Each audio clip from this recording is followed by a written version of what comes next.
তেল কড়াইয়ে দিয়েছি, তো গরম হচ্ছে। যে ডিম আছে দেখতে পাচ্ছ, আর এদিকে আলু টমেটো কেটেছি, তো ধুয়ে নেবো। চলো তোমরা দেখতে থাকো।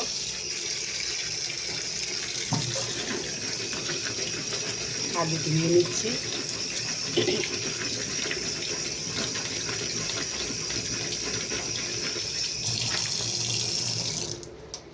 তো তেলটা গরম হয়ে গেছে, এবার আলুটা ধুয়ে এবার একটু কষে নেব।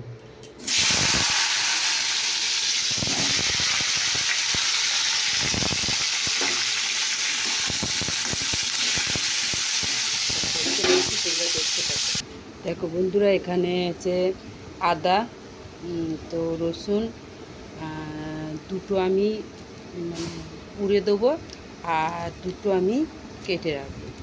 তো মশলা হচ্ছে এটা, তো তোমরা সবাই দেখতে থাকো। তো দেখো বন্ধুরা, এবার আমি আলুটাকে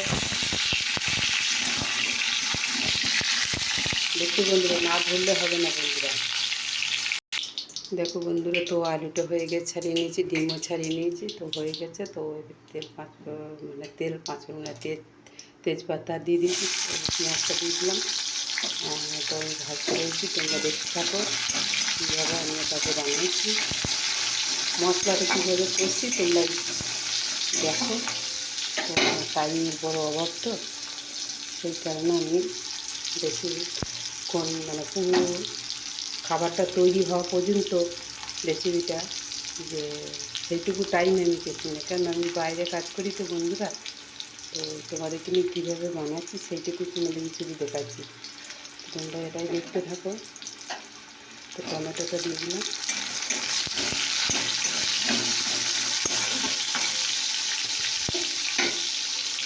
আর এখানে আছে তোমার রসুন আছে, আদা আছে, পেঁয়াজ আছে, দেখতে পাচ্ছ। এবার আমি এটা কিন্তু এখানে দিয়ে দিলাম।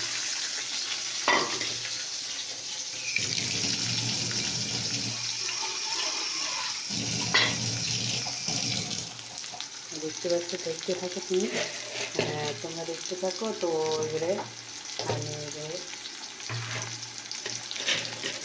মশলাপাতি দেবো। প্রথমে দেবো পরিমাণ মতো হলুদ,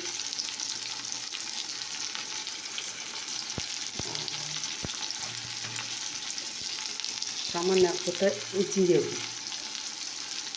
আর একটুখানি দিয়ে দিলাম।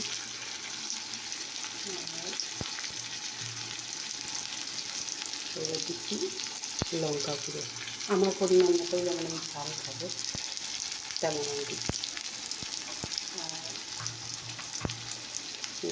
পরিমাণ মতো নুন দিচ্ছি, তোমরা যেমন খাবে অবশ্যই তোমরা তেমন দেবে, সেটা তোমাদের ব্যাপার। যেমন ঠিক খাও না খাও সেটা তো আমি জানি না বলবো, তবে আমি যেটুকু খাই সেটুকু তো আমি নিজে জানি।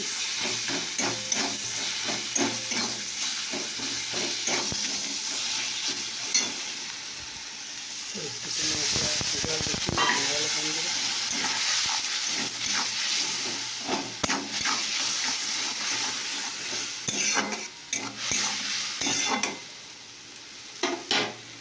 দিতে রয়েছি, তো এই যে ডিমটা আমি আলাদা তুলে নিলাম। ডিমটাকে কিন্তু দেখো ভাজিনি, আজ না ভেজে আজকে আমি কিন্তু ঝোল করবো। তো এ দেখো, আমি আলু কটা কষা ছিল এর সঙ্গে দিয়ে দিলাম, এর সঙ্গে দিয়ে দিলাম।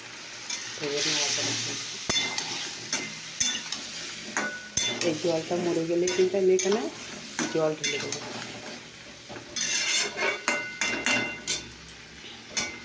আমাদের রেসিপিটা কেমন লাগলো অবশ্যই কমেন্ট করে জানাবে।